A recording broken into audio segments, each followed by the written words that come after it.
Hello guys. Oh, etong ulam natin, yung binili nating octopus. Yung may galamay guys. Ayan. Kinilnat tayo guys. Kinilnat. Ilocano. Oh, kinilnat tayo kunin. Apa nagnisi mo ton kas laulo ubing. Bakit ganyan guys? Kapangit naman itong octopus. Parang bata oh. Tingnan nyo guys. Oh, ayan. Ayan, ang ulam natin. Adobo. Adobuin natin ito. Ayan guys.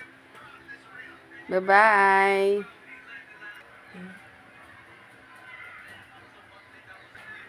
O, yan ang ingredients nyo guys.